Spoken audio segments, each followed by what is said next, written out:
We'll now start the panel discussion, and I have around 6 guests who will be joining us in this panel discussion. So I would first like to invite Mr. Akhil Chaturvedi.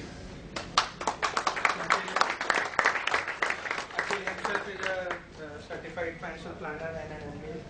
He has around 15 years plus of experience, and currently he is a senior vice president and head of retail sales in Motilal Oswal. He has previously worked with Birla Global, Birla Sun Life Mutual Fund, Sinsai and Daiwa. So, Akhil, thank you for coming and joining us. Secondly, I would like to invite Mr. Ratan Saxena.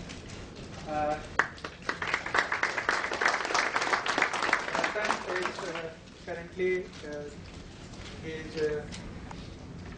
head of retail sales at Tata MC and Alliances. He has around 20 years of work ex, and he is postgraduate in geology and also postgraduate diploma in business administration. Before joining Tata MC in 2008, he has worked with UTI Mutual Fund and Anand Rathi Financial Services. I would also now like to invite Mr. Rajendra Keyur.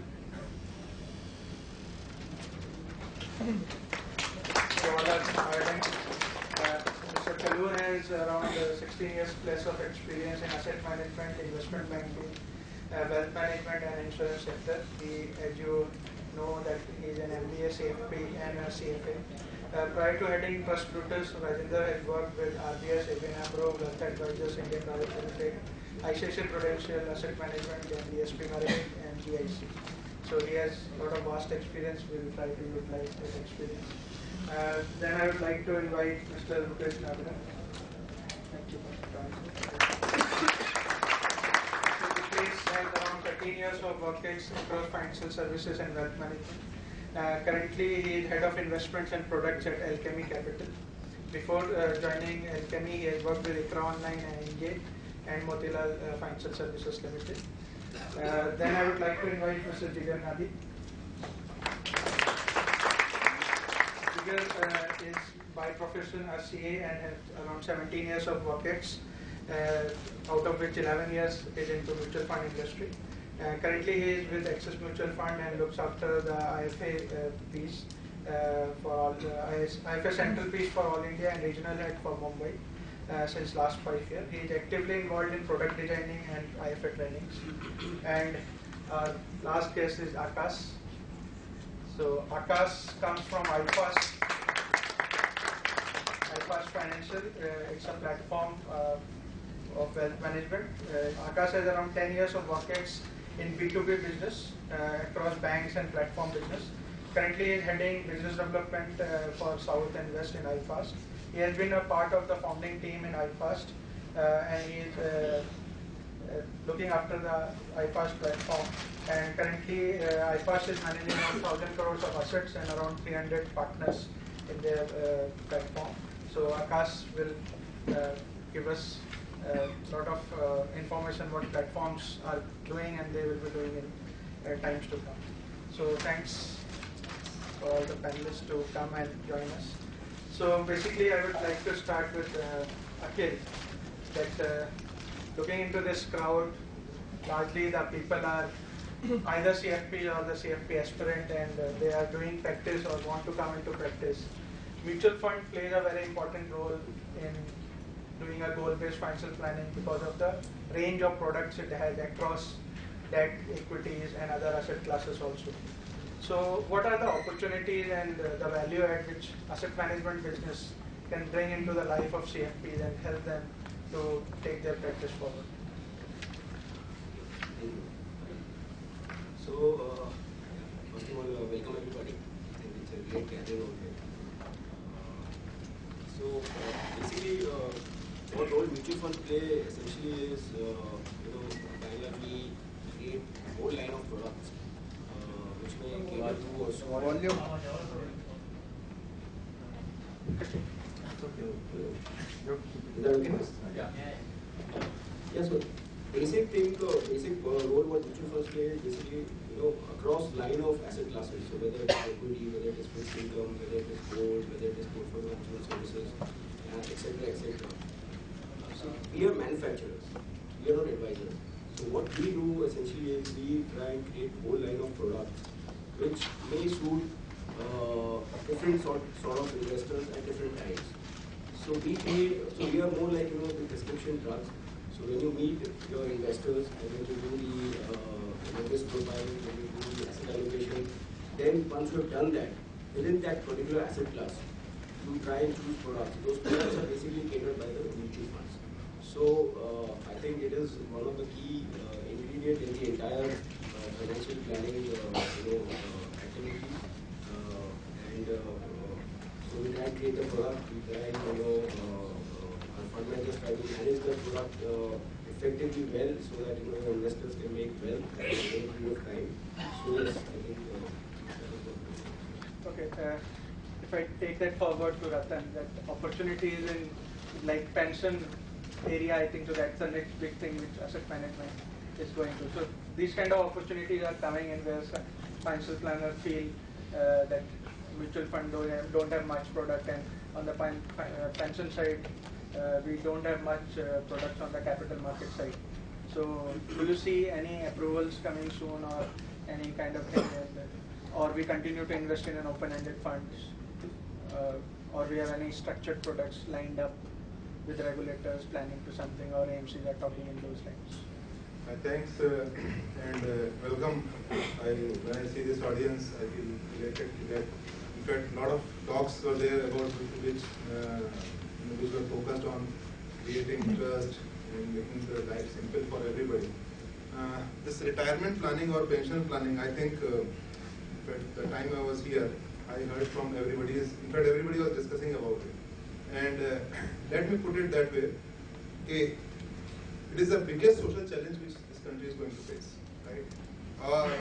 I don't know. In fact, I was surprised that we have a Prime Minister who talks so much, which is related to the down-to-earth kind of things. I think that in the next 6 months or 1 year, he may talk about retirement planning also. This is what my feeling is, right? Because a lot of people say that we don't have financial literacy. Right? People are financially illiterate. This is what people call. In fact, what I see in them, the problem is not with them. The problem is with our system, right? Or how a person basically learned something. He learned something from his previous generation, or he learned something in his schooling or college days, or he learned something in his work life along with the colleagues. Right? These are 3 ways of learning. About investments, about financial planning, and about particularly the retirement planning. The previous generation, we could not learn anything from experience, right? Because a lot of things were there. Your bank FD was giving you 13-14% returns, and all those things were there, right? No PAN number, the average life expectancy which we were discussing. Though officially it is 67 years, but it includes very high infant mortality ratio also, right? If you exclude that, then the average life current would be 80-85 years. So at that point of time, 60 to 65, 5 years is enough. Right? So from previous generation, we didn't learn anything. In school, college, no talk of financial planning, right? And from our colleagues, I think from colleagues and media, only talk is on spending, right? Nothing on savings, right? I have seen, don't take it otherwise, because when I talk about retirement planning, I give all these kind of examples which may hurt somebody. A lot of people take pride in keeping phone upside down, right, these days. Right? The expenditure patterns have become such. So there is a huge need, there is a very big need for retirement planning, and the way things are as of today, considering no social security, considering the revenues. Up till now retirement planning has happened only through PF or PPF kind of thing, right? Those kind of returns may not help you, basically to give you money sufficient for next 20, 25, 30 years which you will get. So there is an urgent need to focus on those things, and the better is as early as possible, because I was talking to an audience wherein I was talking about retirement planning, and that was a young audience. For 10-15 minutes, I could not connect with the audience, because in fact one of the persons said, I said, you are not taking interest in this. Sir, मैंने अभी तो career start किया है, अभी से आप retirement planning की बात कर रहे हो. So it's like that. But it's our duty to make them understand. And I think mutual funds have realized the need for that. And we launched our retirement savings fund in year 2011. And government is also basically taking interest in that by basically giving them ATC benefit, or it may come in ATC form or ATCGD form. I think one fund has already, that was the news, one fund has already got that. A lot of other funds are lined up. We have also applied for that. And because the Indian mentality is for In fact, a lot of people, if you ask, investment is all about tax saving, right? मुझे tax saving करना है, इसके लिए investment करना है, right? So that element is government is also adding in that. So if that comes, I think that will be very popular. But as an advisor, as a MC person, and as advisors, business partners, I think it's our duty to take this kind of products to the people.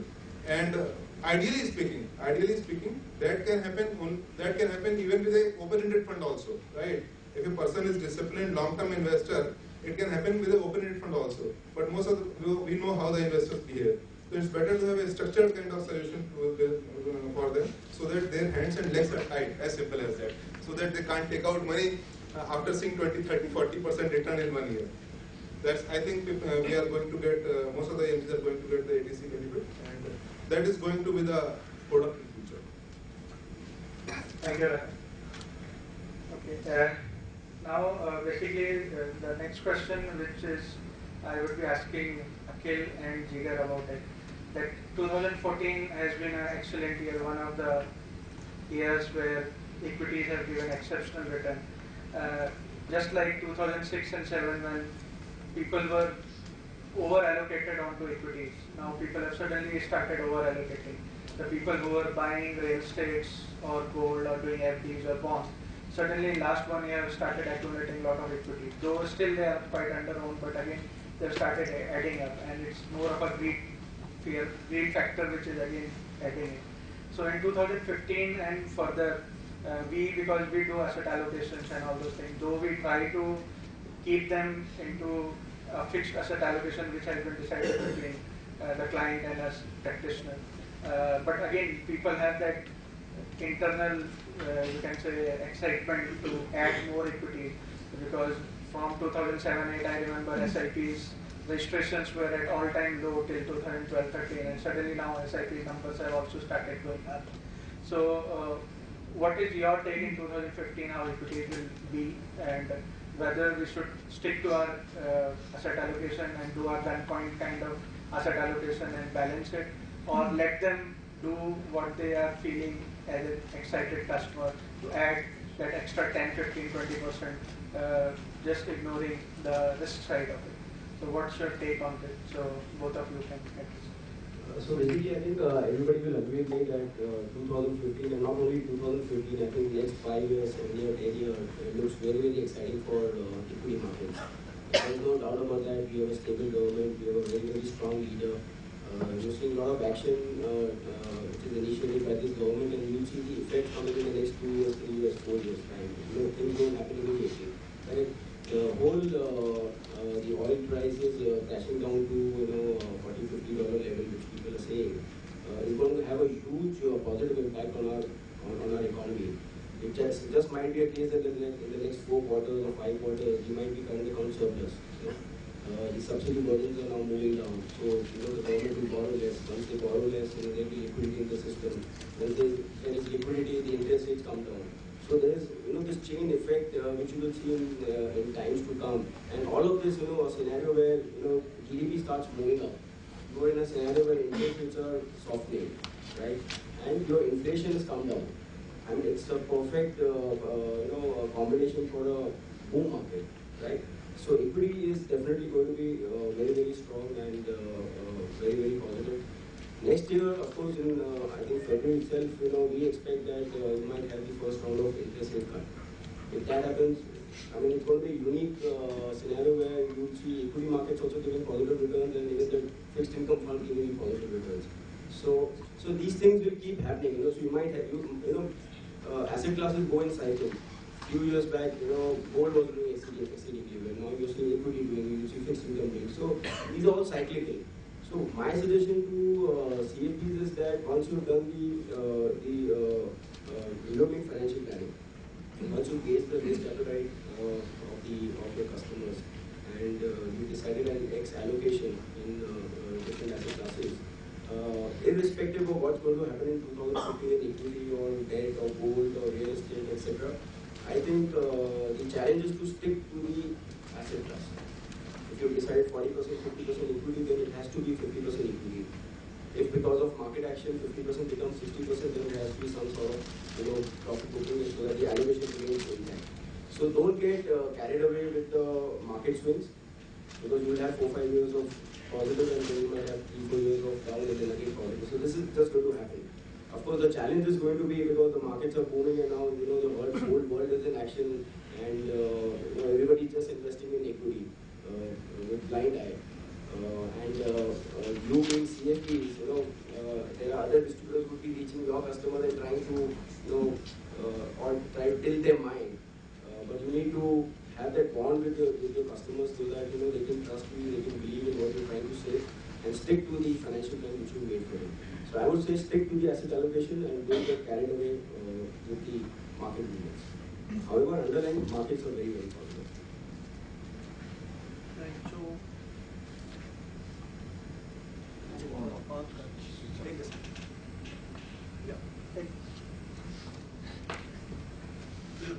I agree with what Akhil has said. All asset classes will do what they are expected to do or what they are supposed to do over medium to long term periods.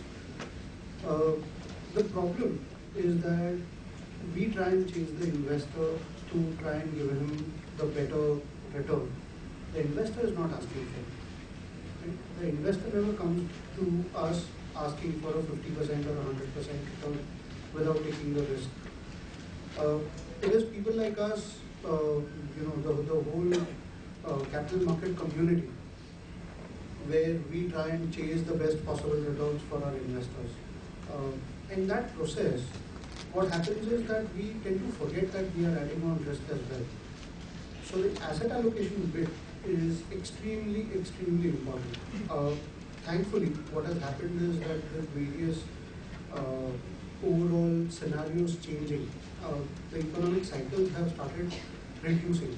So earlier they were like 7-year cycles, then they became 5-year cycles, and nowadays the cycles change every 3 years. When they change every 3 years, it is extremely difficult to predict what will and what will not work in the coming time. Right? So in that sense, having that 5%, 10% of tactical allocation here or there is okay. But sticking to the base allocation is extremely important. Thankfully, if you look at mutual funds across the country, there are 45 of them. Each one of them has asset allocation strategies in place. There are products available to match risk profiles of the investors, and you can give that asset allocation consistently. So whether it be equities and bonds, or bonds and gold, or equities and gold, or all three of them together, irrespective, all these kind of products are available. Right? So to maintain or to contain the investors' realistic expectations in terms of what he has to deliver is something extremely critical that we need to be careful about. thank you. Now, the third question is basically about the platforms, because not many financial platforms are there, and iFirst is one of them. So because of their presence, we can take this opportunity to understand with them that how technology is going to make a difference in our lives.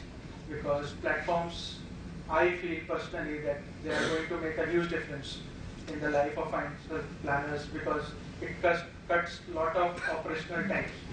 So I would like to understand that what are the technology initiatives and other business opportunity and even regulation on the platform. A lot of regulatory things and hassles can be taken care of. So if Akash can really make us understand that what is the way forward and how platforms can also help us to really create a good business model. Good afternoon, all of you. Good afternoon. Good afternoon, all of you. Good afternoon. Great. When I first saw the itinerary, and I looked at Sunday, I wasn't sure that it's going to be a house full. I think it deserves a round of applause because all of you are a serious lot. Just come on a Sunday to listen to what you want to say. I've been associated with platforms, so-called, from past 6 years. I think it is very important for us to understand what we want to do. Globally, if you look at any country, whether it's US, Australia, so even before jumping into what we do, I'm sure a lot of people out here knows that a country like UK, the regulations over there is any financial products, there is 0 commissions, including insurance. So if you are an advisor in a country like UK, you are supposed to not get commissions from any financial products. And obviously we have heard that it is happening in Africa, and I don't know whether it will happen in India, but it is sooner we are getting closer to that, which is very visible because upfronts have been banned in August 2009, and we are slowly seeing so I have a lot of friends sitting here, so they pay commissions to intermediations for advising their products. That is getting squeezed globally. And what the regulators are doing is they are freeing up the portion that you should charge to your clients. So they are squeezing up the commission that the manufacturers are paying to the advisors, and they're freeing up the fees that you can charge to your clients. So since I was listening to some presentations, and I came in and looking at the audience, all of you are CFPs practitioners where you are supposed to charge fees. With that note, assuming that you want to charge fees and you want to be fiduciary in nature, where you want to think about clients first, how does platform fits in?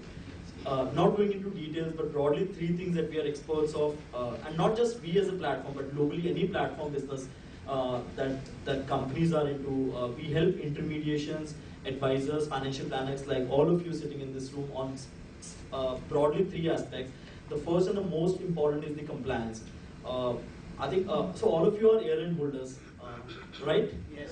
All right. So all of you falls under mutual fund distributor, cater. All of you signs Form B and give it to our friends every year, right? Yes. What is that Form B? So we are agreeing that we will follow the code of conducts, right? Yes. What are those code of conducts? What you're compulsory supposed to do? So taking a few minutes on that, you are first of all required to compulsorily do risk profiling of all your clients. So any advice after your risk profiling, objective needs analysis, you're supposed to execute transactions. Now, why you have given a particular product to a particular investor, you're supposed to record that in any form. It could be digital, physical, electronic, whatever, but you're supposed to record why you are giving this advice to somebody. You have to archive these documents for at least 7 years. I'm not talking about registered investment advisors, I'm talking of an ARN holder who is supposed to do what in the country. And I'm not here to scare any one of you on a Sunday, but these are the things we are supposed to do. So, compulsory risk profiling, archiving of this document, documenting every transaction, every advice.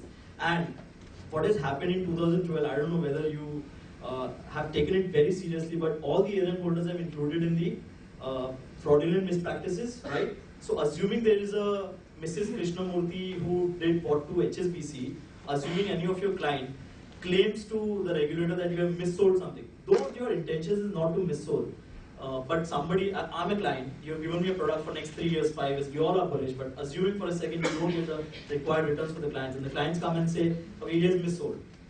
Mr. Advisor, you are my advisor, you have missold this product to me. In the eyes of the regulation, you are proved that you have missold, you are considered as an advisor who has missold the product, and you have to prove that you have not missold. So the way to prove it is, you will pull out the documents.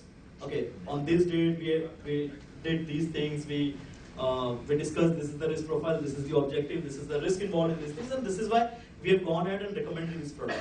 So I'm saying, practically in today's world where every one of you is an offline model, how do you record these things? How do you keep a track of, and if tomorrow there is a disconnect with the client, you all have review processes. So with the help of technology, it is all seamless. Everything is taken care of, where we have mechanisms, where we have tools where you can record every transaction, you can pull out transactions even after 5 years, 7 years, 10 years, everything is digitally recorded, compulsory risk profiling, everything is taken care of. That's from a compliance point of view. Second, when I said all of you are included in the fraudulent practices where any of your client, touch wood, it should not happen, but any of your client can claim. Majority of the ARN holders in our country today are individual ARN holders, right? How many individual ARN holders in this room? Lot of them. Which means, assuming some of your client, or one of your client, even one of your client, claims that you have missold a product to them, and you are proved, because you can't prove that I have not missold, you are assumed guilty. And if you are assumed guilty, there is going to be a penalty. And because you are an individual ARN holder, penalty for an individual is unlimited liability. So they will go, so you will say, okay, for example, I don't know, I'm just giving an example, 5 lakhs is the penalty. And you say, I don't have 5 lakhs. They go to your personal bank accounts, they go to your personal assets, and they can pick up this 5 lakhs from there. So we are the first company in the country who have come out and created a product where we are ensuring our existing advisors through a professional indemnity. So 75 of our advisors on the platform today have already taken professional indemnity worth crores for them. So tomorrow, in case something happens from a compliance point of view, from client's conflict point of view, you are taken care of, not for yourself but also for your practice. So from a compliance point of view, we keep doing a lot of these things. Second most important is revenues. I'm sure none of us, including me, including our friends, manufacturers, advisors, everyone is here for profits. We are here to generate revenues. This is the bread and butter for us. So from revenues, we know for a fact that in a country like India, globally it is all squeezing. Even in our country it is squeezing, where we have seen articles which is saying restrictions of expense ratio to a particular limit, reducing the commissions given to the advisors. When that is the situation, you are supposed to charge fees. On the platform, I'm very happy to share that more than 350 advisors, more than 1,000 crores of assets is charged assets, wherein on an average 1.3% of the assets is being charged, and we are giving 13 crores of annual fees to the advisors without any human intervention. When I say human intervention, today the processes that you have follow is you create a plan, you go to the client, you'll ask them to pay to you in your separate checks, and this is how you bill. Review again, on the same assets you're managing for 5 years. What about in next year, second year, third year? Obviously you're managing the portfolio, you're doing the review, but for the same assets for you have already charged in the first year. Very few advisors like Nitin who says, okay, on a consistent basis without even use of the technology, I'll be recovering fees from the clients. With the help of the platform, we will help you not just bill to the clients, but also help you recover the fees from the clients. And it's percentage of the assets. We all are very close to trails, right? Trails is very important to all of us. This is trails from the client. Now, when we know for a fact that advisors or regulators are telling us that revenue from the manufacturer has to come down, revenue from the clients has to go up. If that is the case, trails has to go up, and I'm again very proud to say that we are the only company in the country to provide such a solution wherein you are able to charge trail from the clients and recover it seamlessly. Third is execution. Obviously, pre-execution, financial planning, you all are experts, you all do that. But what about the execution? Asset allocation, we saw Sir was talking about asset allocation, 92% has been decided by that. What if market has suddenly gone up, valuations have changed, your client's risk appetite suddenly have changed, they want to be more aggressive, you want to change the allocation for 200 clients. How do you do that? On a click of a button on the platform, you can execute any investment strategy that you want to think of.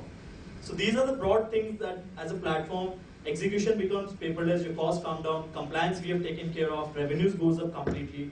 And I think I would like to share this also with you that how many of you think that direct plans are a fear of a competition?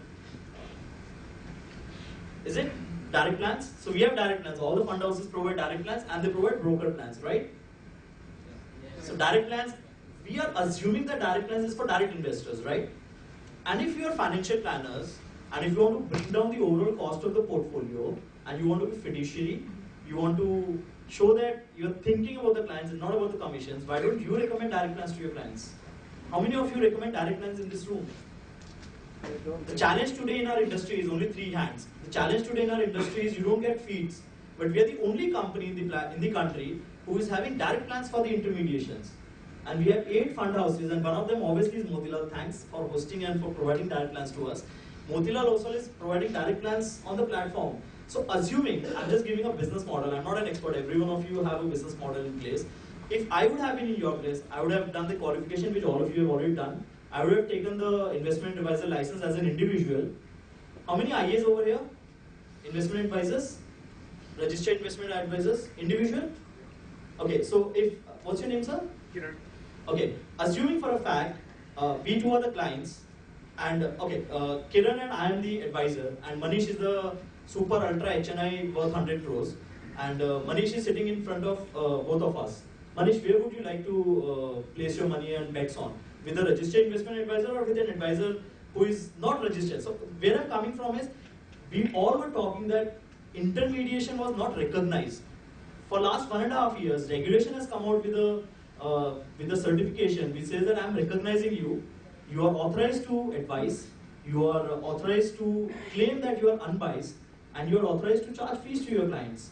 So the business model that I can think of, Manish would be advising, sorry sir, I forgot your name. Kiran would be advising Manish, and he'll be saying, I will provide you direct plans and I'll charge you 2%. For example,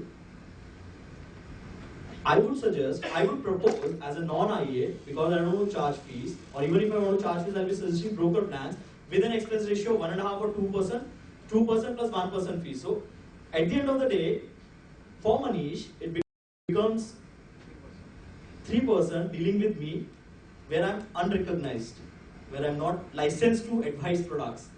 And he's an advisor, licensed to advise, regulated, is subject to audits.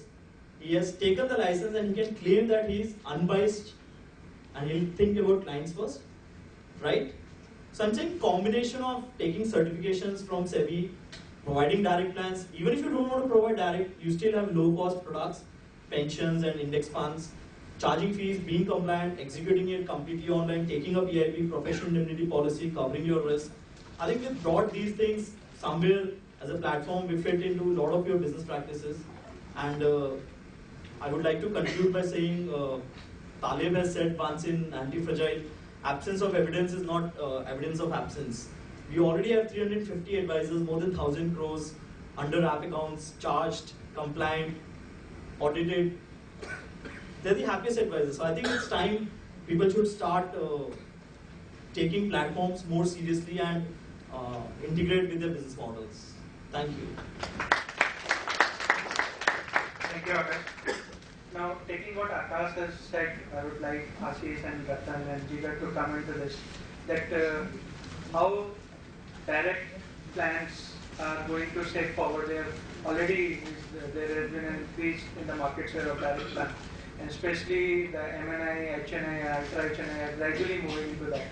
So we all are either CFP or CFP aspirants, and we can also do RIA and can register as an RIA, both individually or on a corporate level. So do you see distribution becoming more direct and people moving to platforms and doing an RIA kind of thing, and therefore investors making more money kind of thing? Or do you see that the supply from a non-regulated or a non-CFP distribution also adding? Means how the way forward for the distribution in terms of direct or non-direct is? And secondly, means how you see the pricing moving forward. I know you are fully on a trail model, so your anticipation is that industry will move to full trail. So do you see this? Because what I have been reading is most of the MF industry is lobbying for a mix of upfront and trail, whereas you have been giving all trail kind of thing from, I think so, from more than a year or so. How, two things. One is how direct are moving and whether we should move towards RIA and use more of a platform or continue to deal with you directly, and how the pricing are going to set in India. So, okay. So Akhil can start. And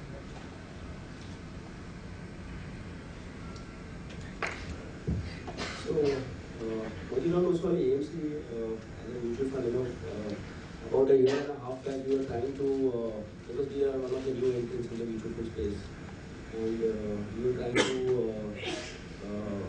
find out what unique we can provide to the investors and distributors, because 45 AMCs are available and we are best of the best with 15 years, 10 years track record. So about a year and a half back, we sat down and we decided that, number one, this group is all about equity, so let's focus on equity. So we created a niche and we tried to become a specialist AMC rather than being a general AMC. So from our mutual fund, we will simply get only equity products. We will not come out with gold, we will not come out with FMP, we will not come out with fixed income. So that is one side. Then what we thought was that everybody is into this charge loan, pay upfront commissions, launch close and give funds. So it is like more like, it's a herd mentality. Today, if you see equity markets doing well, suddenly there will be a whole lot of equity funds getting launched, NFOs will be coming, loans will be charged, flows and funds will be coming 7%, 8%. So we thought that ideologically, we have formulated our own investment philosophy, which is basically you would have heard a lot of places, we say fire exit type. So we will give quality products. We have investment philosophy. Probably we are the only fund house which have a well documented philosophy put down for everybody to read. And all the companies we are buying or the stocks we are buying goes through that process, right? So for this, following this philosophy, we are not going to launch too many NFOs. So we have a large cap or mid cap or multi cap, and we are the only ones now probably who are, I think not the only ones, but maybe one of the few people who have no loans. So there is no entry of course by regulation, and we don't charge exit loan. And whatever fees we charge from your investors, whether it is 2%, 2.25%, 2.5%, we give a lion's share to our distributor partners. So we are in the business together, and not trying to really play the upfront business and get allocation to sell unnecessarily. So that is one part on the loan front. What was the Direct. Yeah. So of late we are seeing a trend where the allocation coming through the direct line has increased. Last 2 quarters or 3 quarters, we have seen that it's anywhere in the range of 15 to 20%. At least for us. I'm not sure too much from the industry point of view. But let me tell you, like Akash was mentioning, that a lot of direct money which comes is usually from either from institutions or family offices. And these institutions or family offices, although would be coming through direct plan, but they have somewhere behind the scenes advisors who advise them on fund houses. And obviously it would not be free, so those advisors would be charging to the client. So I would not say that it is like those investors have decided and which funds to invest, which asset management companies. Most of that money would be advised money, and clients would be paying for that. Maybe this trend might increase. Like people like the platform which Akash is talking about, iFast, and more awareness which they are creating. More and more people come under the RIA. So slowly the trend is that over a period of time we might have the allocation coming from direct lines moving up, which is good for the industry, which is good for the investors, which is good for all of you. Because you're spending a whole lot of time, you're spending this Sunday whole day from 9 o'clock to 7 o'clock just to get knowledge. And this knowledge you're going to impart back to your investors from tomorrow, for which you need to get fees. Different mutual funds will give you different brokerages. It might not be in line, but here when you start charging, you have a standard fee structure. And we have seen that if you can connect with the customer and the customer trusts you, I don't see that they mind paying. So I have a lot of distributor friends who are charging, they are managing thousands of crores, and they are charging, and they are charging successfully on a quarterly basis, half-yearly basis, and they make a huge money.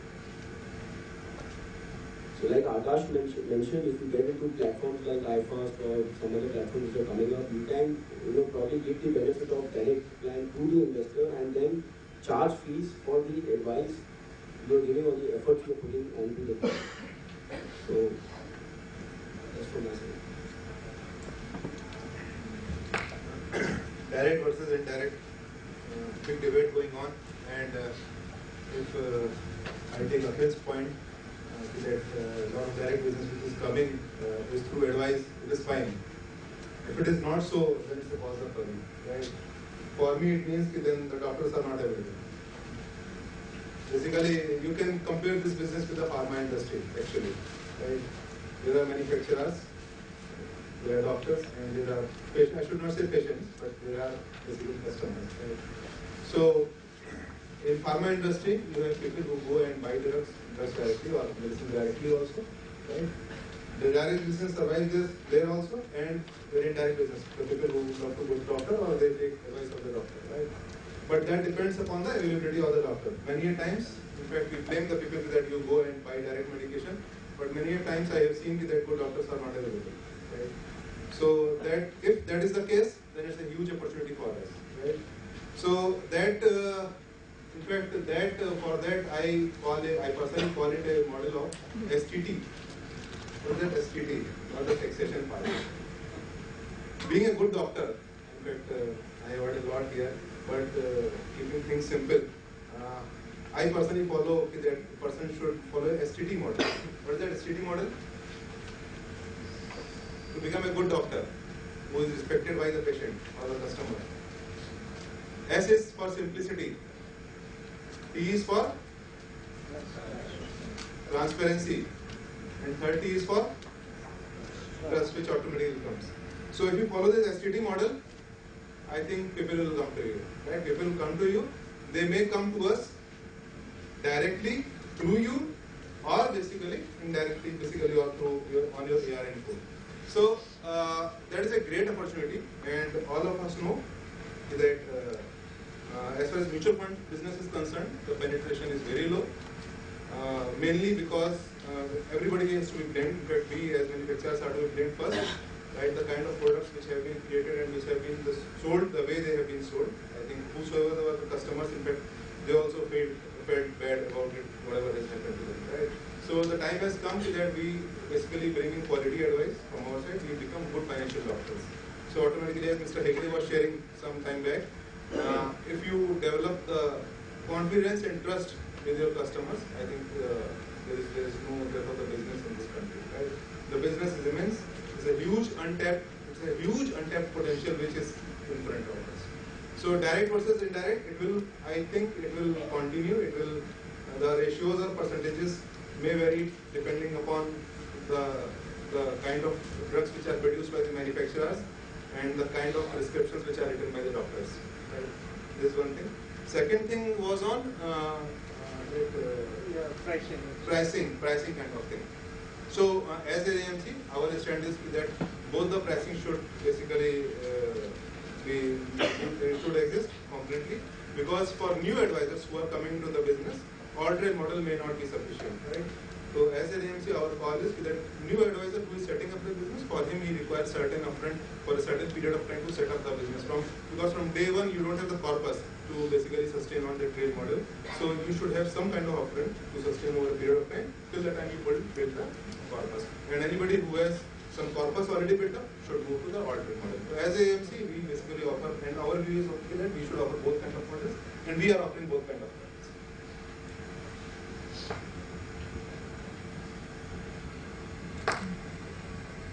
So before I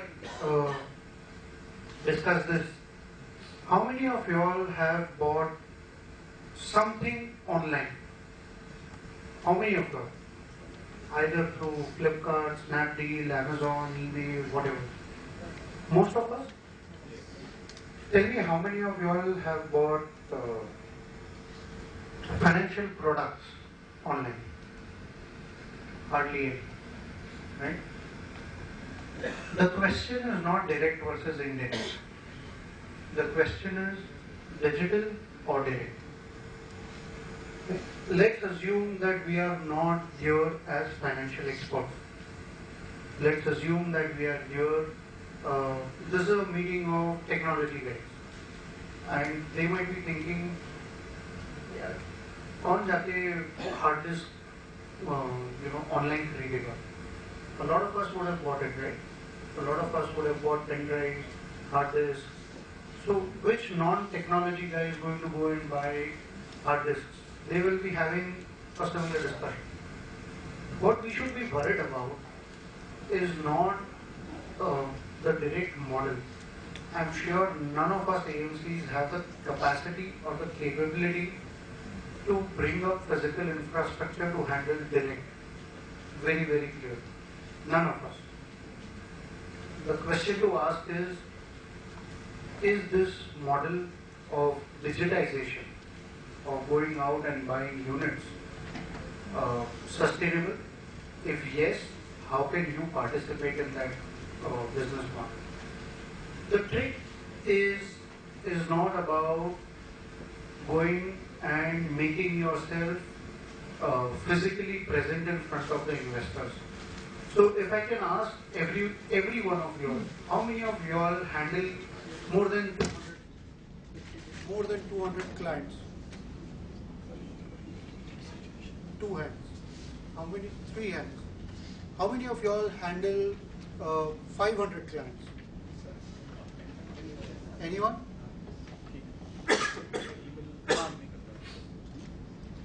Why? Why can't you all scale up to handling 1,000 clients? Why not scale up to handling 2,000 clients? The challenge is time, Challenge is infrastructure, right? and model for the working. Exactly. So you need to replicate yourself if you have to handle 2,000 clients, 5,000 clients, right?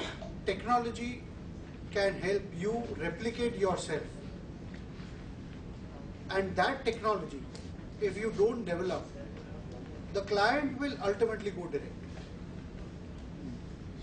So you need to make yourself, if not physically, at least digitally present in front of your clients.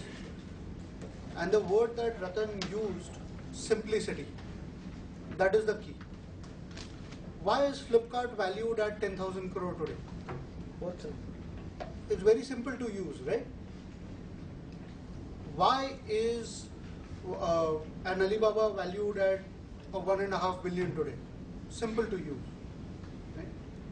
Unfortunately, in our industry, we've only complicated things more and more. The minute you make it simple, everything changes. Right? So, the question that you should be asking is not whether direct is a threat to my business or not. The question you should be asking is, am I participating in the digital revolution that is happening? And am I being, whatever I am, or physically wherever I am I being present in front of my customer or my client or my investor, whatever name we call it by, if not physically, at least digitally. Right? The minute you are present there, I can assure you no client will go direct. No client can go direct. The second thing about pricing, so there have been press releases and discussions saying that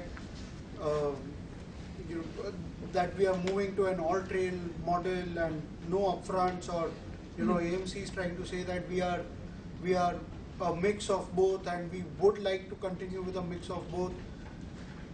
The point is, today the business models of AMCs are such that unfortunately AMCs are themselves coming and telling you, why not churn the money?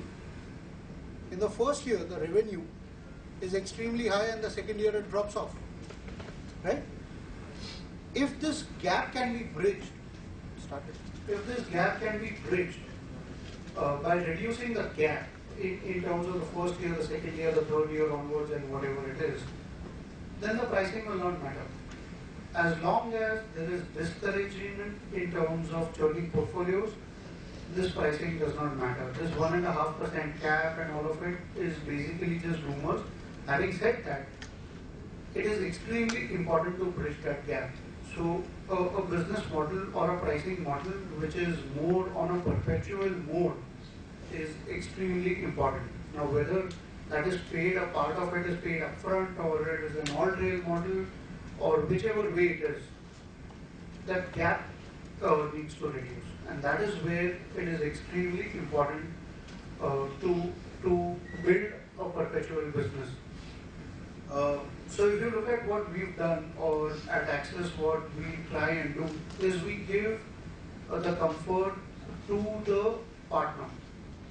The business model, or at the business level at which the partner is, obviously the partner will prefer a particular model. So yes, we give that complete option to the partner.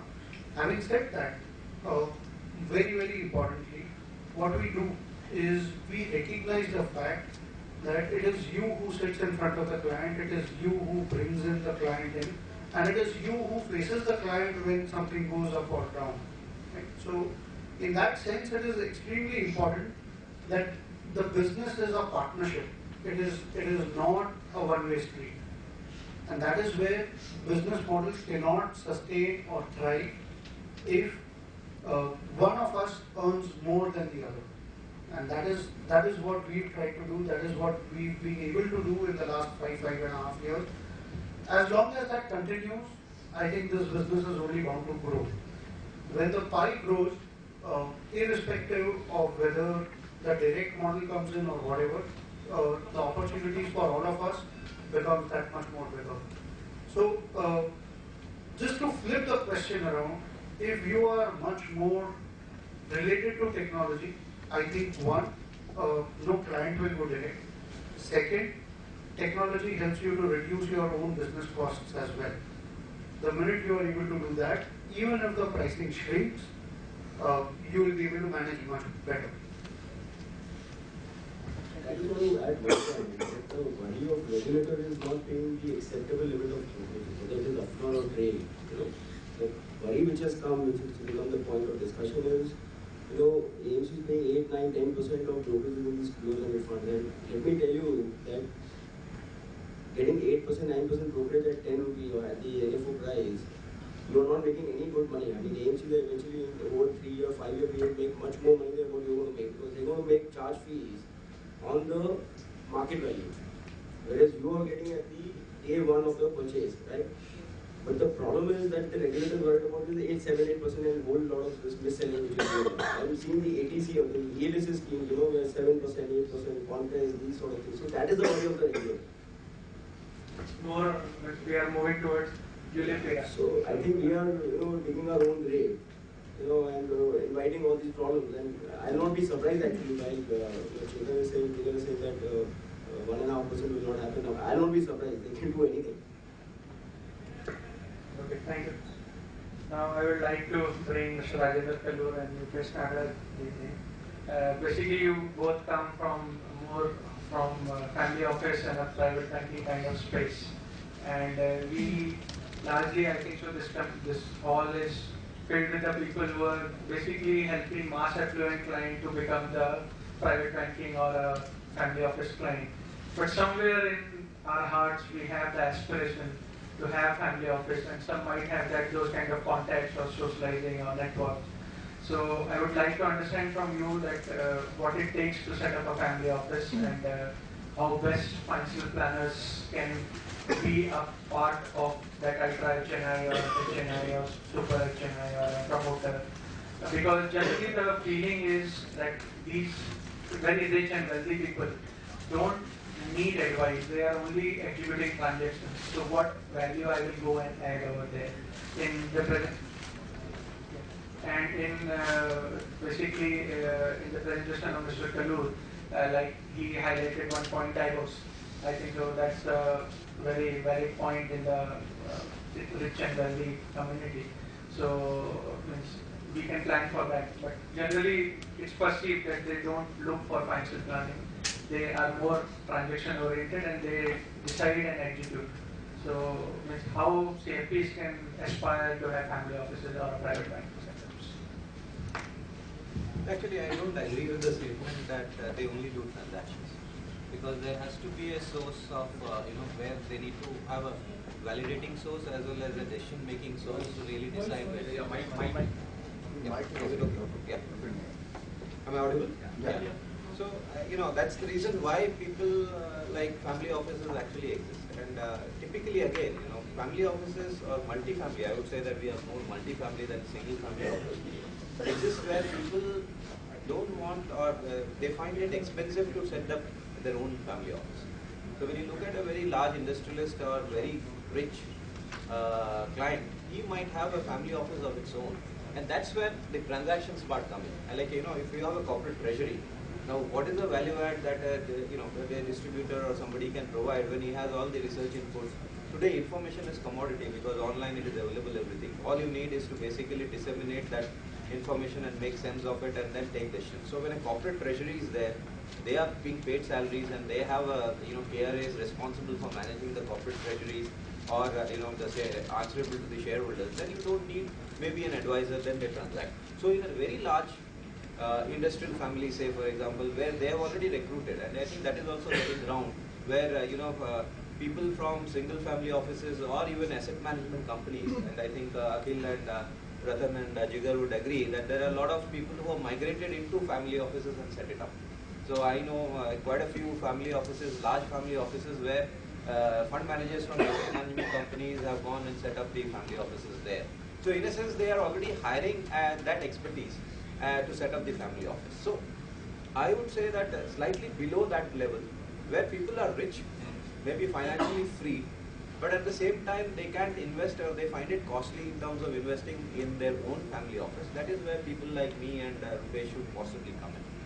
And even I think there the people actually look at in terms of various other, and as I said, CFP, my exam qualifying is just about numbers, but actually practicing financial planning is much beyond that. So in that sense, you need to really earn the trust and confidence of the client across. And there could be conflict because you're handling multiple clients. So you need to have a setup which actually ring fences each client from any of these conflicts. Then you need to have a team of partners. It need not be that you invest in every legal advisor, every trustee planner, or every solicitor, every tax consultant. You need to have a collaborative effort and maybe even partner with various, so that you are able to give services in terms of basically being the first point of contact and doing the due diligence necessary, or analyzing the requirements of the client, and then going up to the client, making a review or a meeting, and then say that this is what you need to do. I think that's really it. And I think none of us would say that some of us are qualified and some of us are not. I think we're all equally, as long as we earn the, and whether mass affluent or affluent, it's all aspirational in that sense. And in a sense, to service each of these needs, you might need, there could be complex needs for a very large industrial family, or because you need to look at both sides of the balance sheets at times, and even go beyond just a single generation into multi-generation thing. Now, one thing one should remember, the usefulness of advice even to a rich family is important, because as they say, even for wealth, somebody who creates a wealth today, that wealth lasts on an average internationally for 3 generations. They call it shirt sleeves to shirt sleeves in 3 generations. That means what you created today doesn't last beyond 3 generations, because the guy who has become so rich just starts wasting it. So there is, even for very rich, actually there is a genuine need for a family office or a family advisor. I would say, let us call family advisor rather than family office, because that sounds too grand. You need to, because as you say, otherwise wealth is very rapidly frittered away, and it is that there is a temptation to fritter away because you think that you are too rich to really go poor. And the reality is shirt sleeves to shirt sleeves in 3 generations. So family office is a very recent words, and completely like so much of hype is being created around family office. But according to us, and obviously when we were setting up our family office 5 years ago, we did a lot of research what exactly goes in setting up the family office, and whether really the big families come, and whether that financial planning concept is really workable around these people.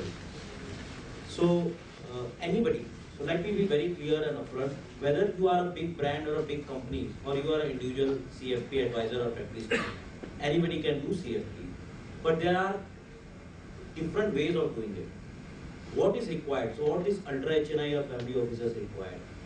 So be very frank, they would not be interested in financial planning. Not at all a single client I have come across who would ask me to write a financial plan, simple financial plan, what normally we are, like what case studies we do present. Their normal financial needs are any which ways taken care of. They want alpha on their investment. So a lot of investment planning actually goes into family office clients and ultra HNI segment.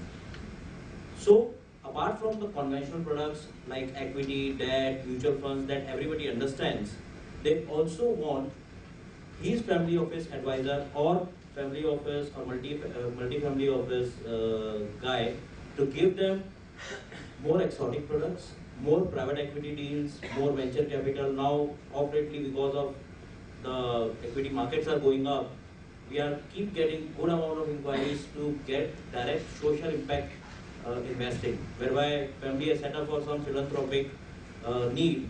At the same time, they also want to earn some return out of it. So assume that if anybody is doing some educational setup, is a startup, so that will qualify under social impact. So people are looking for some exotic nature.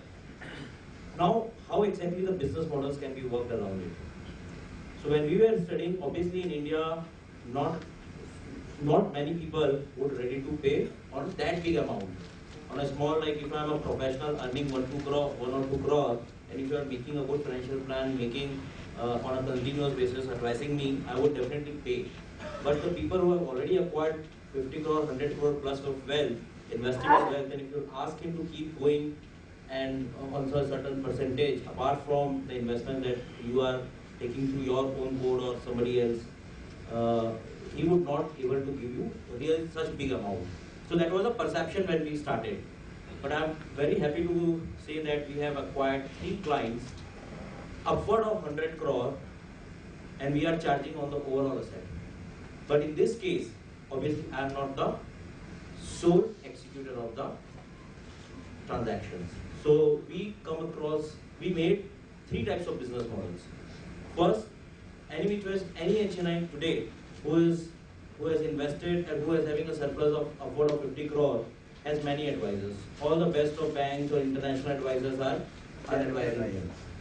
So we said that okay, you can take anybody's advice wherever you are comfortable with. We become your mother advisor. We will set up the complete investment policy. Very important thing. Because where the mistake happens when there is no investment policy. Like whenever there is an asset management company, if you will ask any of the asset management like Akhil, Jigar or Ratan, they will say that every scheme has an objective, they have a process, return and so on and so forth. Similarly for all HNIs, it is very important to have an investment policy. But very few have come across, they have an investment policy. So setting up an investment policy, arriving at overall asset allocation, and then managing it across different advisors where he is investing into. And what type of risk I can take and so on and so forth. So obviously wherever he is doing the business, let that particular business happen through all those big advisors. We will consolidate at our place because the need is consolidation of all the data at one place and give them the more comprehensive research report and portfolio report which enable him to know what type of risk I am taking. Because what happens if I am taken from, see if I am doing from Citi, from Standard Chartered or Merrill Lynch, everybody will keep coming to me for review for that particular part of the business that they are handling. Whereas the need is what? Need is to know on an actual overall bird eye view what risk I have taken, what return I am generating, what type of cost I am incurring, what type of liquidity I am getting from my portfolio, what is the cash flow that I am getting. So one sort of model is wherever he is doing comfortable, but you become the mother back office and mother asset advisor. Second thing, obviously client doesn't know and doesn't have a right ability to identify the advisors. So he come to us and say, okay, this is my 50 crore entire wealth, so you set up your investment policy and everything. But you come and you will not execute anything, you will search investment advisor for me. So we do a complete due diligence of different wealth advisors available in the country.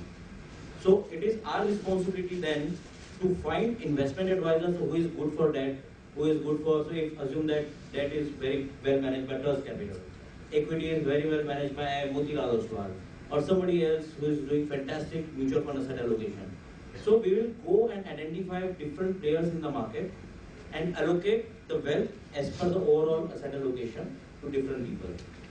Now third comes where the client comes is that but obviously all these 2 things what I just told across, the basic difficulty in India is the consolidation of account. Because still today India doesn't have a single repository whereby the client gets all information at one place. If I'm consolidating clients' data from different advisors, they are purposefully sending me a PDF format, not into Excel format that I can upload just directly. So it's a very big challenge for a family office that you need to have a very high level technology and people to keep feeding into the system. Now in all the first 2 things that I told across, that is a challenge because then you need to get data on a weekly or a fortnightly basis and keep consolidating at our end to give that bird's eye view. Third is that we tell to our clients, we will work in your favor because we are also charging you, but let all the execution is also through me. Because in that case, I can really provide you much smooth reports because all the data will come to me directly and I can then provide you the details. So these are the 3 different ways of doing family office in India.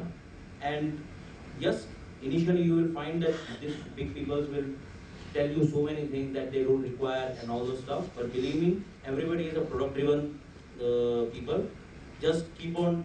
So it is a behavioral science that keeps playing. Today equities is going, so they are hopefully just go more on equity. So they become more tactical rather than more strategic in their approach. So they require, as Radhaji also said very well, every big family also requires the right advice. So very important is they require a life plan, not a financial plan, where you need to see where exactly you can fit into that.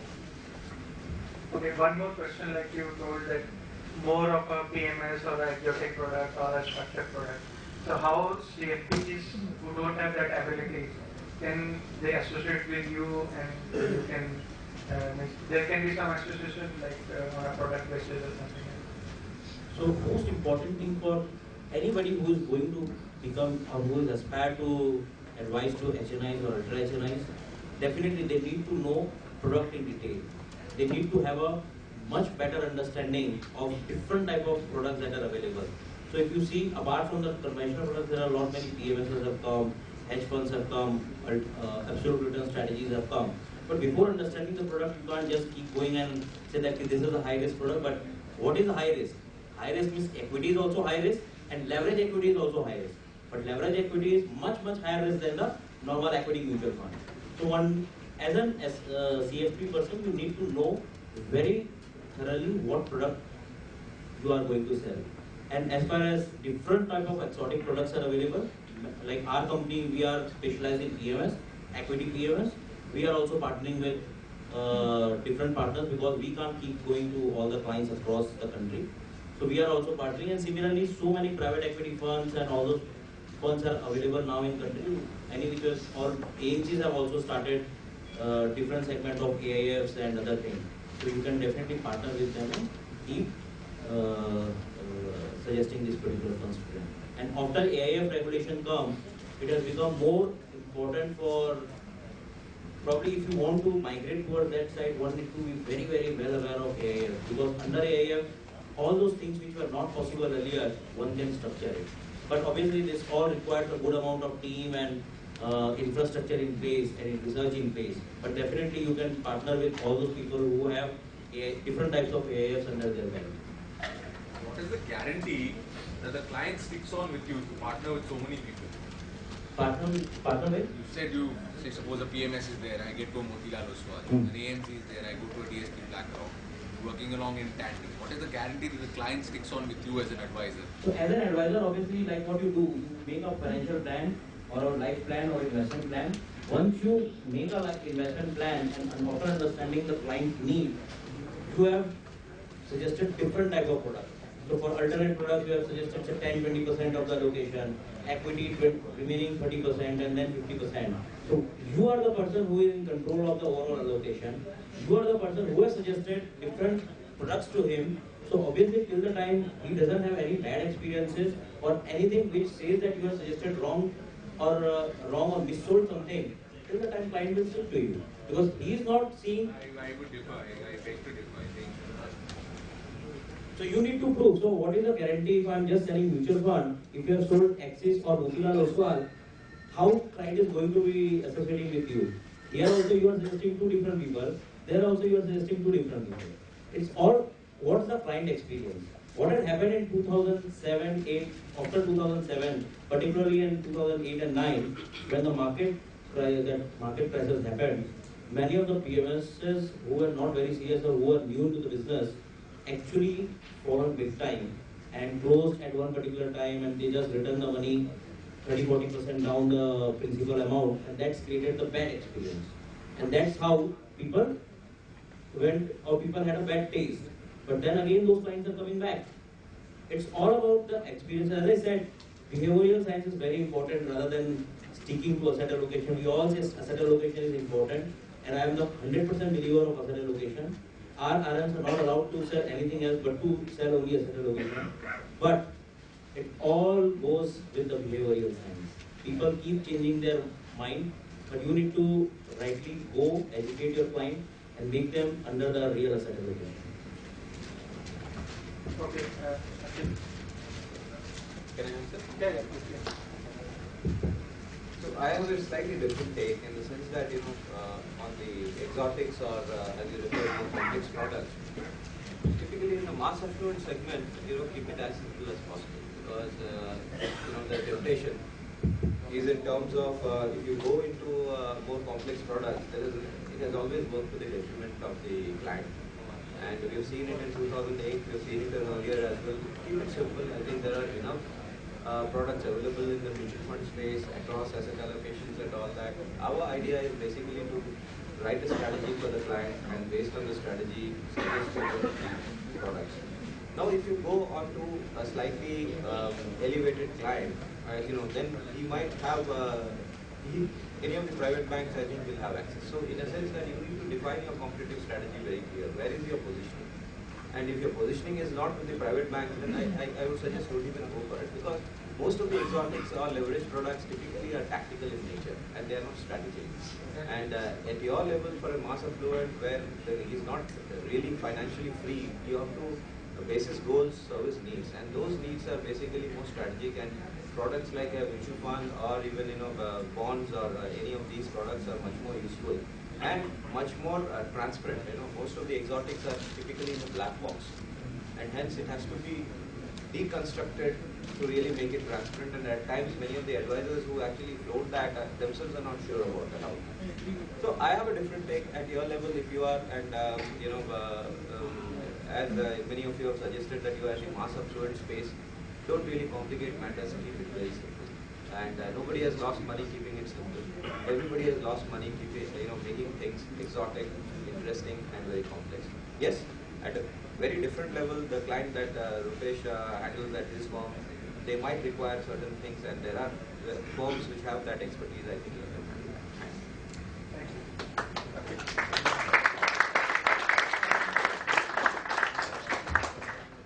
So, Phil, your concluding comments, and especially I would like to hear from you that now MCs are spending some portion on the investor awareness, and we all need this kind of events to happen. So, how we can take this forward with you together, and especially to all my friends from AMC.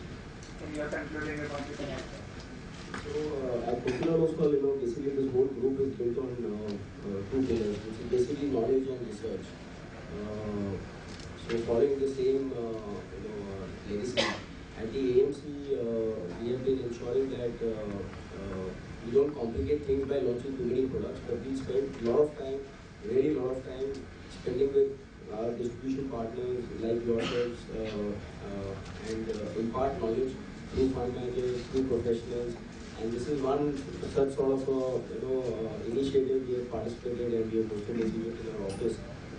Like this, we have been hosting a lot of events in the last 1 year, 1.5 years, and we continue to do. Especially the CFP community is very, very close to all of us. I am myself a CFP and Ashish also. So we participate practically in most of the CFP programs like FFP, you guys. So we're going to invest a lot of our time, energy, money in exchanging information, exchanging knowledge, experiences, and try and give our investors the best we can, and as simple as we can, as everybody's been talking about.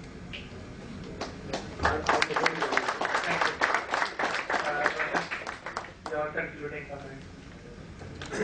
Concluding comment, as I say to my sales team, same thing here also. It is now or never kind of situation. For the economy also, for the country also, for AMCs also, and for the distribution partners also, right? So everybody should keep that in bold print in front of the table, so that every day it is reminded that it is now or never kind of situation, because this kind of political situation or this kind of so-called stability we have not seen in our careers at least. I think last government stability was seen in 1984. I think most of us would have not started our career at that point of time, right? So this is the first time we are seeing this kind of stability, such kind of promises, such kind of down-to-earth talks, right? Such kind of confidence from the foreign investors, such kind of exuberance inside also. In fact, that is reflected in equity inflows of recent months. So it's time to go all out in the market, but while going all out, please remember the STT concept, right? Keep the things very simple, don't complicate the things, otherwise it is going to be a problem. As I said very rightly, keep yourself very transparent and win the confidence of the people. I think we are in for good times and very lasting good times. It's not like 1 or 2 years or 3 years kind of time, and there's a huge opportunity available. You have tons of data to show that penetration, mutual fund penetration or investment penetration is abysmally low in the country. Right? There's tons and tons of opportunity available. Only thing is that we need to go out and tap.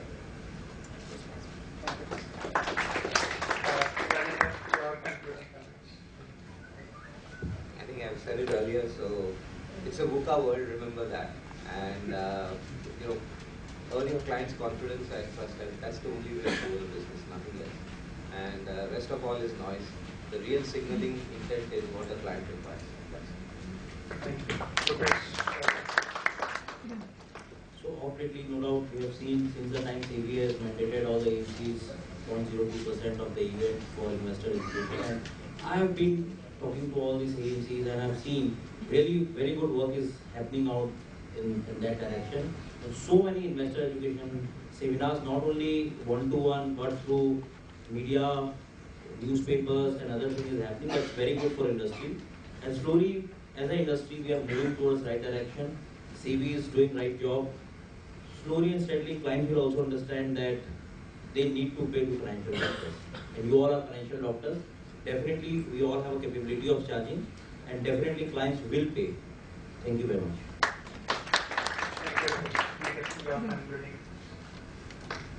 So just one request from all of you all, move away from markets, focus on clients and their goals. As long as a community, we are able to do that, I think you all will help us in our mission to create happy investors. That is all that we need. We don't want investors who come in with the greed and the fear cycle. We would want happy, sustainable, long-term creating tools. You all are the medium, you all are the interface between us and the investors. Help us create happy investors. That's the only request. Thank you. That's your concluding comment. And I would also like to know from you that, like they talked about, Rupesh talked about AIFs. So are platforms looking to add these kind of any other product other than mutual fund, or you are looking to add something new to the offerings? Sure. So I'll conclude later. First I'll answer. We are looking at adding multi-assets. We currently only mutual funds, but we'll be adding stocks, fixed deposits, traditional bonds, and all those products. We haven't yet thought of getting into structure or EMS. But I think we'll stick to some of the more asset classes. Simple asset classes, not too complex. We will leave it to family offices to manage the complex products. To conclude, all the best to all of you. Financial, so I keep sharing with a lot of my friends, if you're doing clients' financial planning, you are a true advisor. And if you're doing your own financial planning, you are a distributor. So clear differentiator is you're doing whose financial planning? Your own or your client's financial planning? So I believe future belongs to persons who will do clients' financial planning, be compliant, charge fees, get into certifications, registrations. There's a lot of clients who are unsatisfied who want true advisors like you all. All the best. And let us know where we can be of help, like making your business more compliant, more efficient with the help of technology. Thanks a lot. Happy weekend. Thank you, gentlemen.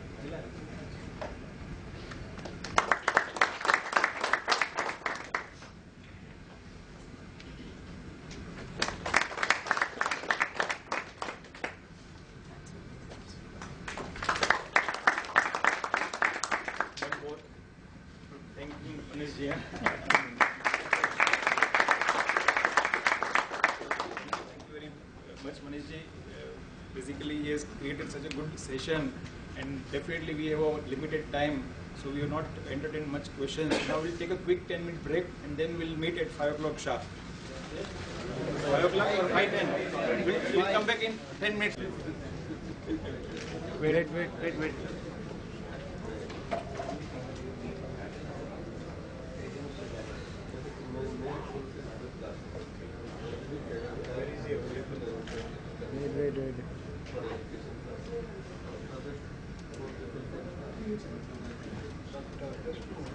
Okay, thank you.